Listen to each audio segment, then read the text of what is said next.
Imagine you're in the middle of a deep, restful dream. Suddenly, a subtle whisper bleeds into your surroundings, suggesting you're craving a specific brand of soda. When you wake up, you head straight for the fridge. On September 24th, 2024, the hardware required for this type of external influence was demonstrated for the first time.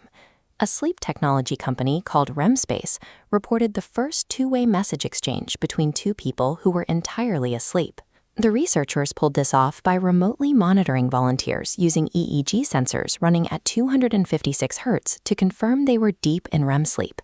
They paired this with EMG sensors attached directly to the face, sensitive enough to detect muscle twitches as microscopic as 0.1 millivolts. This chart maps their physiological data. The custom dream language, Remio, translates these tiny facial twitches, plotted in the blue and green waves, into linguistic units. A server then transmitted a word to the lucid dreamer, decoding their twitch response in real time. The isolated barrier of the human subconscious, once entirely inaccessible from the outside world, has been breached by a private corporation. Currently, there are no laws protecting your neural privacy. This leaves an incredibly powerful technology operating in a legal vacuum. To understand the risk, we have to look at the architect behind REM Space, a researcher named Michael Raduga. In 2023, while living in Kazakhstan, Raduga's obsession with controlling dreams culminated in a dangerous self-experiment. Having zero neurosurgical qualifications, relying only on YouTube tutorials and practice on dead sheep, he used a standard household hardware drill to bore a hole straight through his own skull.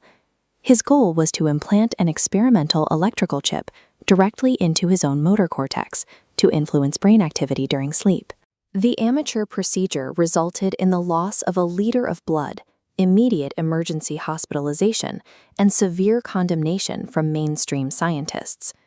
This history suggests that for the leaders of this movement, technological progress has already taken precedence over biological and medical safety protocols.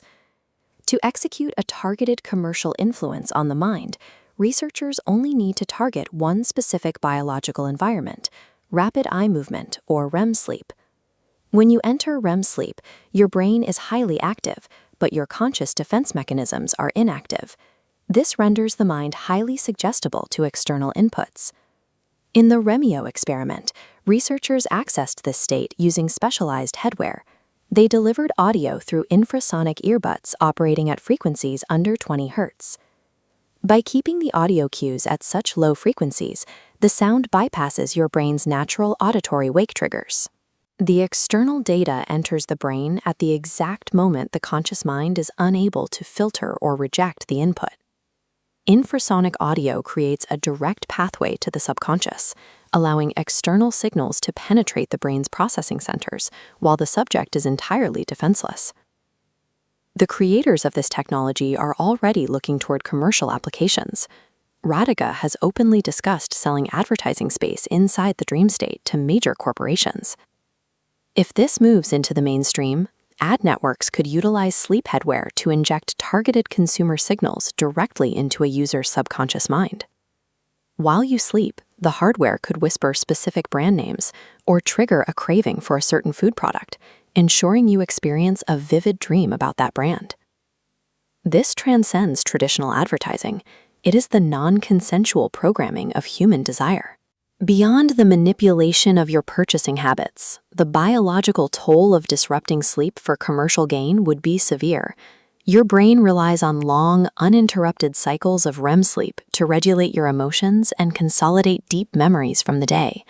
Injecting commercial stimuli directly into this process fractures those delicate cycles. Every whispered advertisement risks degrading the restorative quality of your natural rest. When the commercial drive to sell ad space inside a dream conflicts with the biological need for sleep, the fundamental health of the user becomes secondary to the revenue generated by the platform.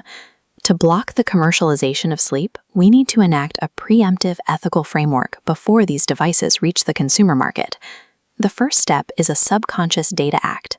This would legally classify any dream data and REM physiological responses as highly protected, non-transferable medical information. Second, regulators need to enforce a sleep ad ban An absolute legal prohibition against using subliminal audio or low-frequency cues for commercial purposes during verified sleep states. Finally, we need mandatory hardware firewalls. Any commercial sleep tracking device must feature a hardwired physical mechanism that blocks external audio the moment REM sleep is detected. Two-way dream communication is already possible. If we fail to establish legal ownership over our neural privacy today, our subconscious minds will become the next real estate market auctioned to the highest bidder.